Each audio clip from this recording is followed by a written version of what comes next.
Hello again, everybody. I'm Ted Sobel, and thank you for watching a very special Touching Greatness Roundtable Anniversary Show. And it's exactly 50 years after the great Hank Aaron's historic 715th home run was hit, which broke Babe Ruth's all-time record, a mark that many thought would never be surpassed. We have for you three very special gentlemen who were front and center on that cold and rainy night in Atlanta, Georgia, in the Braves home opener.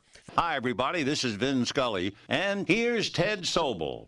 Thank you very much. It is great to hear Vin Scully's voice again, and it's great to have Touching Greatness back on 2024, and what an unbelievable event it was 50 years ago.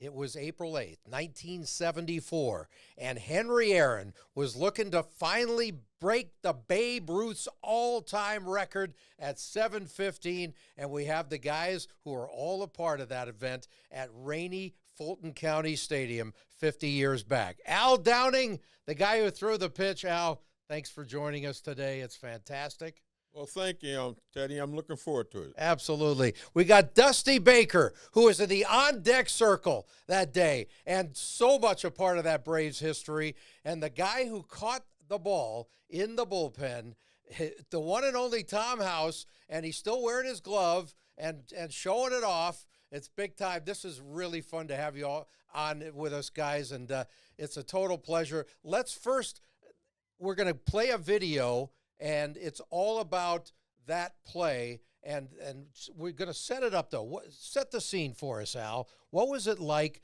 into that game, the first inning? I know you walked Hank, and then after that, just the feelings into that. Well, there's a lot of excitement that night. In fact, the whole seat leading up to that night. And when we started the game, there was it might have been some rain. Yes. Just a little bit of rain, and we had about 11 marching bands in the bullpen, so you couldn't warm up in the bullpen. And when you're pitching, you're on edge for about 48 hours before your start. So I was a little edgy that night, but nothing uncontrollable. Yep. But it was just the idea that you knew history was in the making somewhere around the corner, and my job was to make sure it didn't happen that night. Unfortunately, I wasn't very successful at it. Yeah, the sinker didn't sink. Dusty Baker, what was it like in the clubhouse leading up to this thing? And was there more pressure on the team than Henry? Because it seemed like nothing ever bothered him. Well, not really. I mean, the fact that Hank didn't show any tension and stress, relieved us. And, I remember that night, like Al said, it was raining some, but it was extremely cold for an Atlanta night. I think that's the coldest game I've ever played. Really? In that stadium. Wow. And what about you, Tom? How did you feel things out in the bullpen? Well, out in the bullpen, I've always been an outlier. And Dusty was right about the clubhouse, because Henry never showed too much emotion, quiet, confident.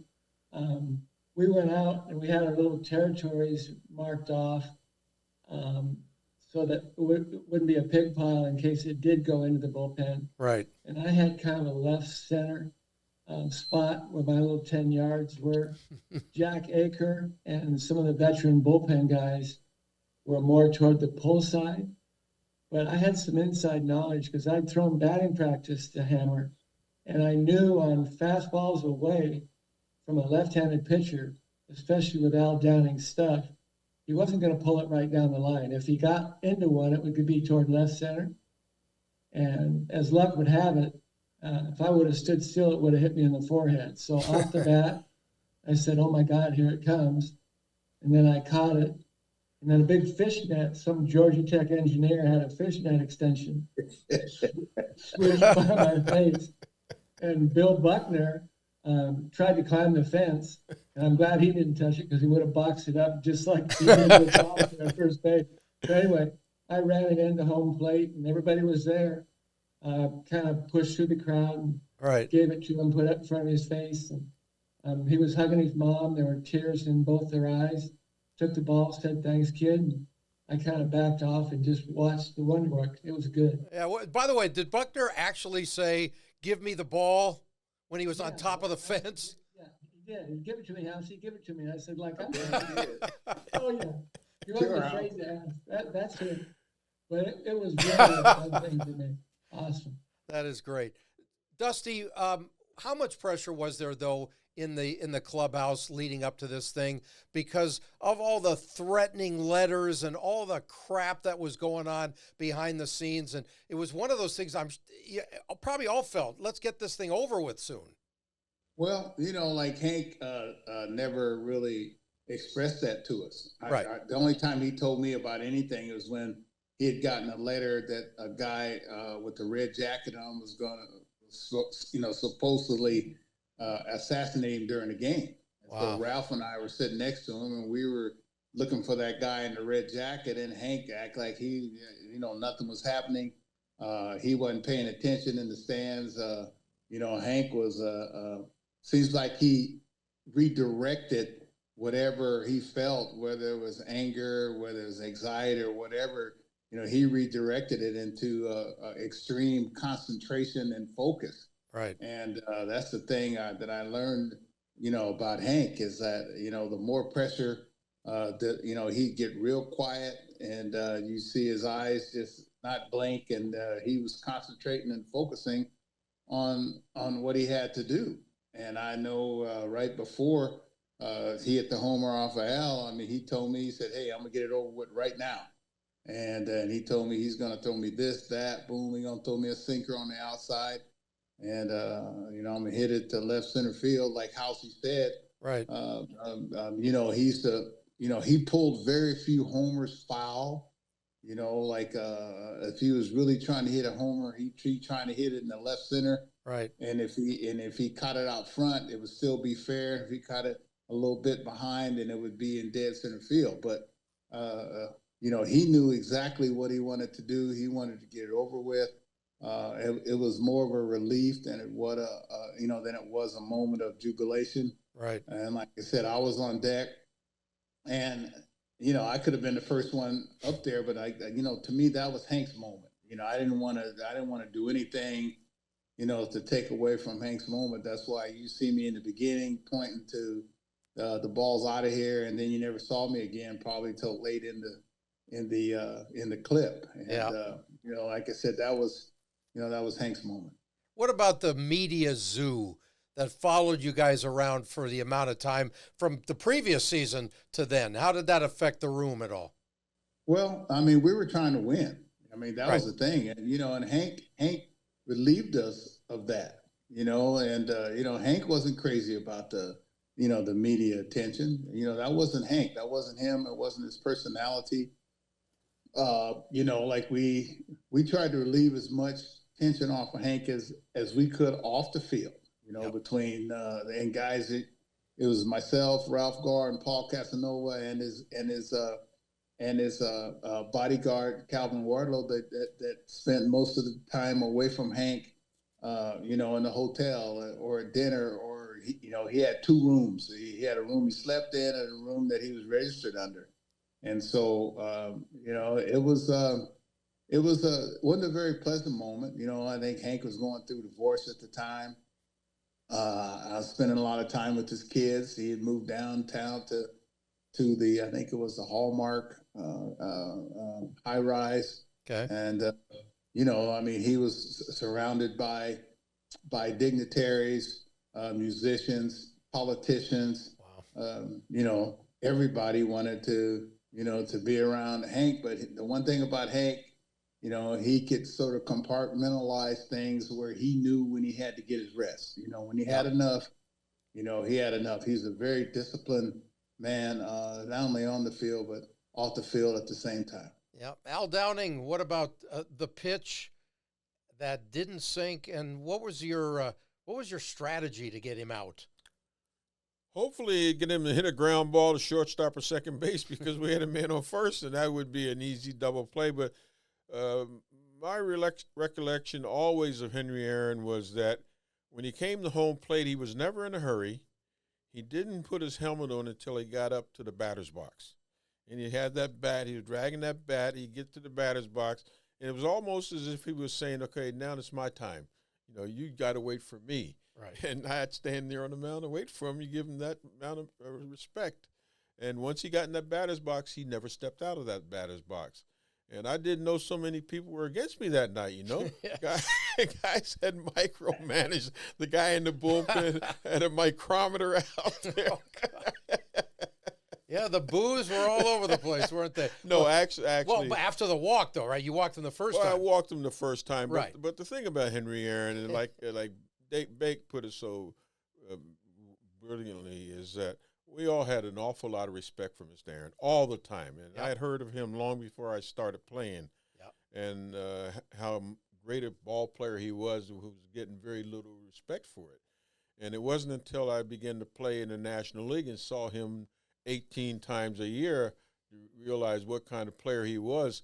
And like Bake said, he was a line drive hitter. He didn't hit 400-foot home runs, but they got out quickly. Right. And as a pitcher, you just try to keep the ball off that sweet spot, and it was very difficult because he was trying to put it on that sweet spot.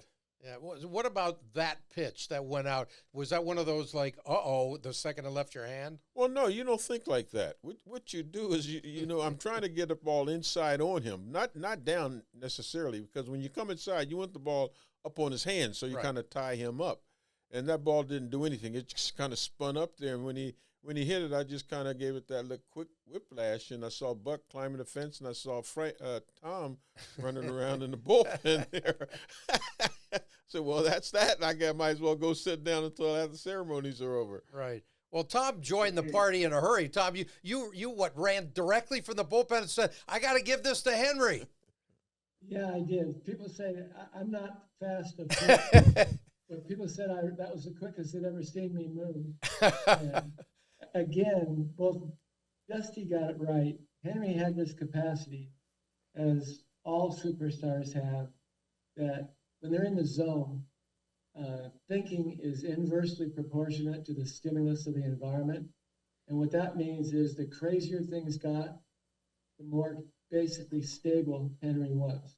And Dusty said something, I don't know if you heard it, but he would predict what pitchers were going to throw him. Yeah. He had this, he and Tom Brady are very similar. They can remember at-bats or plays from 10 years ago, like it happened this afternoon. Wow. And when Dusty said, this is what Al's going to try to do to me, and this is what I'm going to do if he does, usually it happened that way.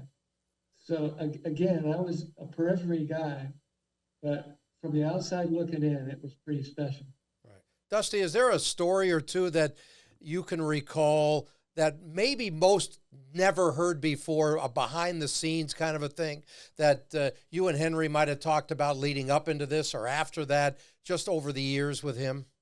No, not really. I mean, every at-bat was that at-bat. You know what I mean? And, yeah, I mean, he would notice everything, and he had total recall of every situation, every pitch, you know, a sequence of pitches. And I see guys now running to the iPad or need printouts on what a guy throws. See, back then, if you didn't have total recall, I mean, you were 0 for 2 before you could spit. And total recall was what Hank was all about. And he would ask me, he said, Dusty, you know, do you understand? And I always say yes. And half the time I didn't understand. And he told me, he said, hey, you may not understand, but you have to retain what I'm telling you, because someday you might see it. Yeah. And there are some things that happened 3, 4, 5 years later that Hank had told me, like I saw Ozzie Smith move in the hole one day with John Vukovich pitching. And Hank had told me this years ago. He said, watch that shortstop. He's going to move right before the pitch. Wow. And I didn't see it. You know, I'm like, yeah, I understand. I didn't see anything. And then all of a sudden, 5 years later, I saw Ozzie move in the hole over there. And Pete Vukovich threw me a breaking ball, and I hit a pretty good pitch. And then Hank told me, he said, back then, he says, don't get on the postgame show bragging. I was looking for it. Don't like they do now. Don't just say, hey, the guy, he probably threw it where he didn't want to throw it, he hung it, and then the guy will throw you another one. Then and now you got 2 home runs. Wow. And the guy trying to figure out, hey man, is this guy really that smart or whatever? And that's how Hank was. I mean, I never saw Hank boast. I never saw him brag. I've always said that the most humble superstar players that I've ever been around in baseball were Sandy Koufax and Hank Aaron. And I asked Hank a long time ago who was the toughest pitcher for him to face it, and he told me Sandy Koufax. And then years later, when I went to the Dodgers, I asked Sandy in the bullpen in spring training who was the toughest hitter for him, and he told me Bad Henry. Wow. And I was like, well, dang, how can both of you guys say the same thing about each other? But that was that era. I mean, that era was probably, I think, the greatest era of baseball total, with superstars facing each other on a daily basis. Yeah, 60s and 70s were just loaded with that stuff. And Al, you that's when you pitched. What about that total recall? Would that affect how you would throw to a Henry Aaron? Because he might remember every little thing you're doing. Well, the one thing about pitching is that you never worry about the hitter. You worry about what you do best. And I knew Henry probably had my number because I've never struck him out. Never. And he always got the bat on the ball. And early in his career, he hit more balls to right center field. And later on, he was pulling the ball more. And so as a pitcher, I knew I could not jam him with the stuff I was throwing. Right. So if I threw anything up and in, it would be like a cutter. But you throw down and in, and it's gone. It's off that left field fence. You put a hole in the fence. And so as a pitcher, you remember the times you were successful against the guy and how you got him out. And usually you didn't get him out. He was just a little ahead or a little behind, but you didn't get him out. Right. But you knew that, so you didn't try to go and fool somebody. The minute you deviate from what you do best is when you have disaster. Yeah. And I think most pitchers are like that. We know the pitches that work best for us. And one of the things I was always taught as a pitcher early in my career, you don't waste pitches. Every pitch is a prelude to the next pitch. So you're setting up maybe pitches for 2 pitches later. So I might throw a pitch inside, meaning that I'm going to throw you another pitch inside to get you out with a pitch down and away.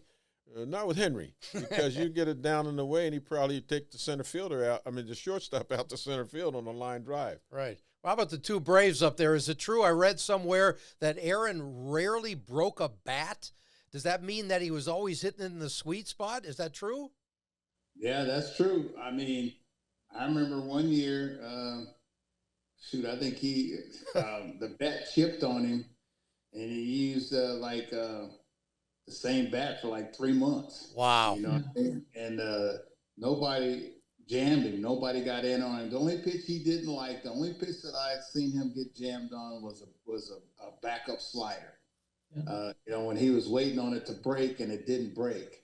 And there was one pitcher, I forget who it was, used to throw him backup sliders, not intentionally, because if a guy could throw intentional backup sliders, man, that'd be one of the best pitches of all time. But that's the only time that I saw him, get jammed. And I remember one time we were going to New York and Houston, and those 2 teams had some guys throwing gas: Seaver, Gentry, Matlack, Kuzman, and then we'd go to Houston, and they had who they have over there? Force and JR and all these guys. They had some gas guys over there. So Hank says, "Hey man, where you going?" I said, "I'm going I'm on a road trip. I had like 3 bats." He says, "You better take you some more bats." I said, "Nobody breaks my bat." So I sneaked about a half a dozen more bats in there. That's great. I came home with 1 bat. But I never let him know that he was right. That is beautiful.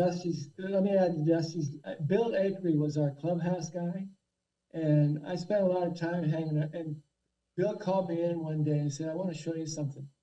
And he showed me Henry Aaron's bat, and you talk about the sweet spot.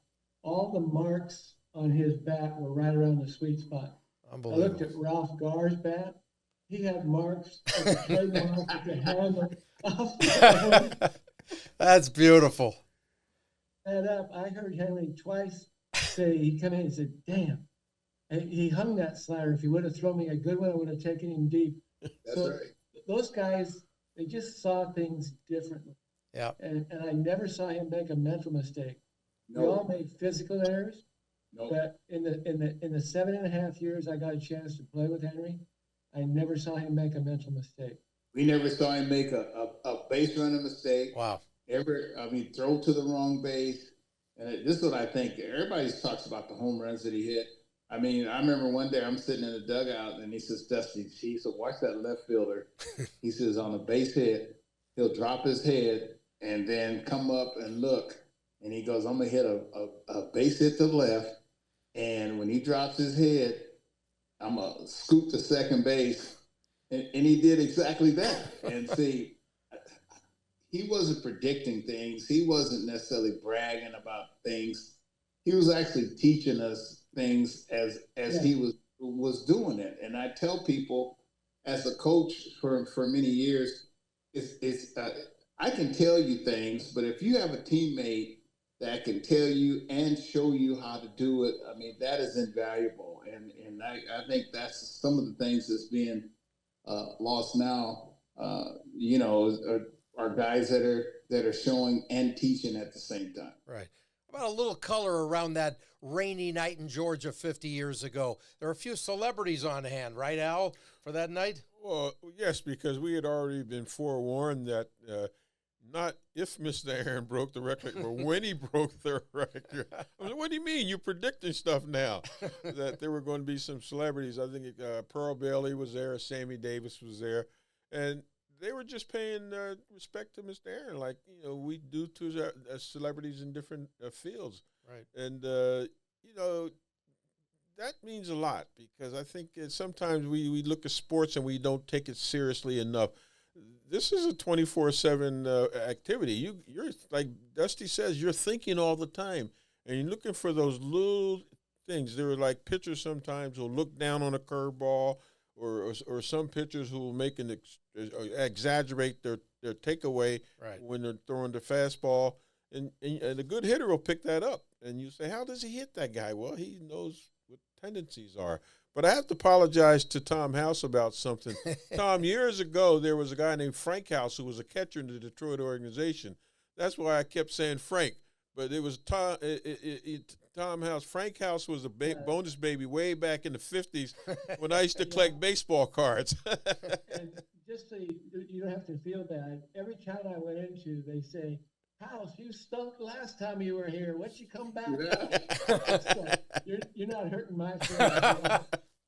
Hey, by the way, so I'm wondering if Dusty and Tom are aware of Al's cab ride, since you guys stayed at the ballpark and they had so many rain delays that night 50 years ago. Al says, I'm getting the hell out of here, and you went back to the hotel eventually, right? Well, Bake remembers it because the next day he asked me, he said, I heard you skip the interview or the post-game press conference. Right. Well, they had already told me the game was running long because of the the rain delays, and I could go back to the clubhouse, go back to the hotel. And George Plimpton comes into the locker room. He says, what are you doing? I says, I'm dressing and I'm going back to the hotel. He said, well, I have to go back to the hotel and get my bag, so we'll share a cab.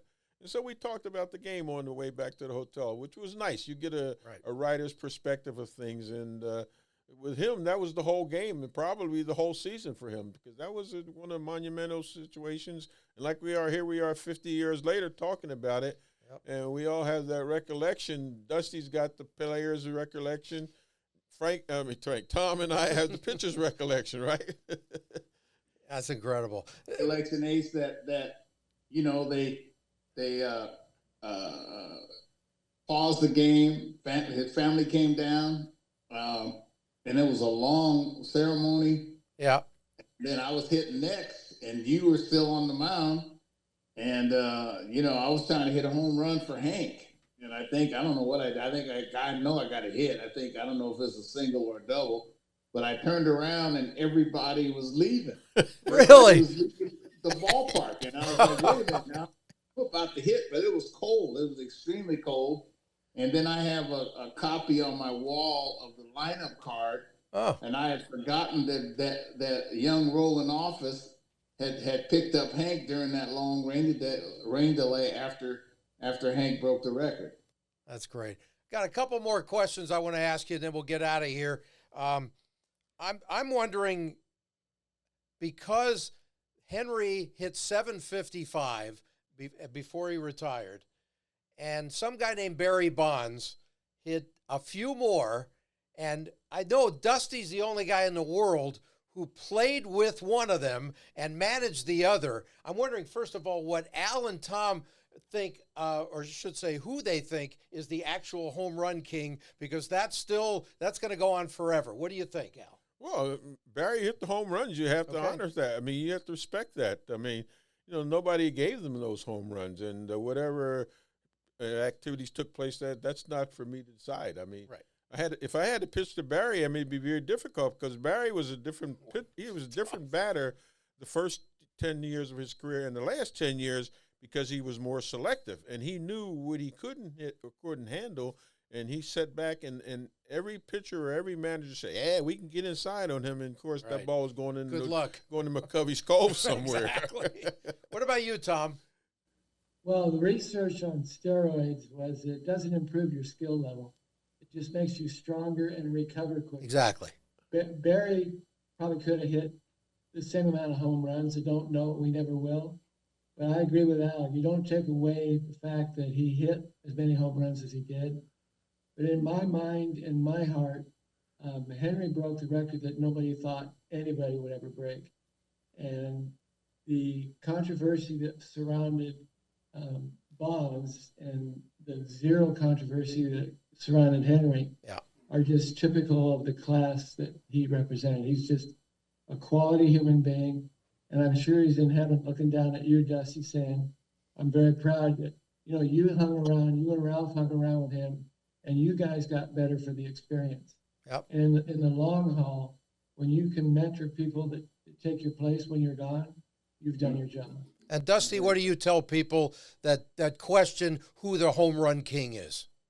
Well, I don't tell them anything. I told them that the best two players that I'd ever been around are Barry Bonds and Hank Aaron. Yep. And that they have many similarities. Number one, they have a tremendous confidence level. Hank was more internally confident than probably Barry is more externally confident, but both of them were confident. And they had excellent vision and balance. And they saw things that other people don't see. I mean, Barry Bonds, you watch him hitting, and the guy's winding up, and he's taking his elbow guard off. Yes. Before the pitch. I mean, this guy knew every pitch that was coming. He could pick out like the slider. Wow. Up here. He can pick out the changeup up in the glove, the split finger. You see the wrist, and Hank was the same way, because I used to sit in the dugout, and Hank would be a guy would be getting him out, and he'd peek through his hand like this. He said, "Got him," and he knew the pitch that was coming. He knew every circumstance, every situation. Wow. And Barry Bonds, was the same way. And the difference between Barry and Hank and the rest of us, if they got their pitch to hit, they rarely popped it up. They rarely fouled it back. They didn't overswing. And I asked Hank one day, I said, "Hank, how do you go to the Astrodome in that huge stadium and hit in the front row? We go to Chicago and they hit it in the basket." And I never saw him hit a tape measure home run. And he told me, he said, "Dusty, he would make a good pass at it. Don't overswing, don't miss it, and concentrate." And he says, "It might not go out of the park, but it's going to go somewhere in a low hurry." And I know it must be killing Barry and Hank now to see these guys upswinging, where Hank and Barry did just the opposite. And, it feels good for me when I see guys, with swings similar, like Mookie Betts or like Juan Soto. I mean, these guys are throwbacks. I tell my son to watch them. And so it was a pleasure and a joy to play with Hank and to manage Barry. That's fantastic. I got to wrap this up with, how many people do you get to ask, what was it like to have Henry Aaron as your mentor, Dusty? Well, I mean, it was like the day I signed, I worked out at Dodger Stadium. Tommy Davis was my hero. I said Yep. I wore number 12. And he promised and I was supposed to go to college to play college basketball, but my mom and dad got divorced, and they flew us down, and he promised my mom that he would take care of me as if I was his son. And he did. He made me go to church. He made me, come in from staying out late. He made me get up and eat breakfast. We went to NAACP meetings with him. We met the greatest civic leaders of our time, all with Hank. From Jesse Jackson to Ted Abernathy to Mayor Jackson, Andrew Young. I mean, you name it. Jimmy Carter was governor, so Yep. I really didn't know the impact that he had on my life. And then even afterwards, like I have a wine company, Baker Family Wine, where Hank made me take some money that he invested with me to have a Hank 755 Right. home runs. And Hank, was a tremendous businessman. I mean, Hank was not only that, he was a civic leader that gave back to the community. At his funeral, which was one of the saddest days of my life, all these kids got up that Hank had given scholarships to, or made a tremendous difference in these people's lives, and he motivated me. I thought I was doing a lot, but he motivated me to do even more, to try to be, more like Hank. That's nice. Any final words, Tom, on this anniversary? Well, catching his home run was the highlight of my baseball career. That's the good news. The bad news is catching Henry in 750 was the highlight of my baseball career. Yes. So that night probably means more to me than any ball player on the planet, because it literally made a difference for my whole career. That's awesome. And Al? Well, it's always an honor and a pleasure to be with your peers. And, during the years you have these battles backwards and forwards. But in the long run, I think we're all very fortunate to have played the game of baseball, have made friendships with a fellow like Tom House. Of course, Dusty, when he came over, he caught heck. Remember you had the bad knee? Oh, yeah. And what you told me that winter? They hadn't seen the bad bake, right? Till the next year. That's right. And he came out, hit 30 the next year. I never forgot those words. Really? And, you look back in retrospect 50 years later and you remember, I was a little older than both these gentlemen, but I remember when they both came into the league, and I watched, I was very surprised, number one, at Tom, because Tom was a good college pitcher, but he never got a chance to pitch that much as a starter pitcher in baseball. Dusty, I followed his career because I remember him, of course, when he came with the Braves and they had 100 good hitters around. And he'll tell you that organization was filled with hitters. Yep. And he stood out amongst them all, but they all turned out to be exemplary members of the game of baseball and represented it very well. And for those who don't remember, Al and Dusty played together a couple of years with the Dodgers. And then how proud are you of this guy? He got himself a championship ring as a manager in number 26 year. Yep. Now you're talking, baby. You almost had me crying, Bake. Now, but you know something? See, I use Al as an example. Yeah. As a manager, because guys would complain about, hey, man, I haven't pitched in a week, or I haven't done anything in this period of time or whatever. And I remind them, go look up Al Ace Downing. Al wouldn't pitch for 2 weeks, and somebody come up sick, and then Al would be thrust into duty and throw 7 shutout innings, and then, or they would want Al out of the bullpen. I mean, Al was a tremendous pitcher, competitor, and he always had an idea what he was doing on the mound. That's great. Well, guys, thank you very much for the time. I appreciate it. And 50 years has flown by, boys, but an unbelievable event that will be remembered forever. And you guys have a wonderful time. I know Tom and Dusty are heading to Atlanta shortly, right? To a little celebration there. I'll see you next week, man. All right, I'll see you. Thanks, see you Monday, Dusty. Hoppy. All right, guys, thanks for Tom. joining Touching Appreciate Greatness. it. All the best. Take care of yourself. Good health. Hello again, everybody. I'm Ted Sobel, and thank you for watching a very special Touching Greatness Roundtable Anniversary Show.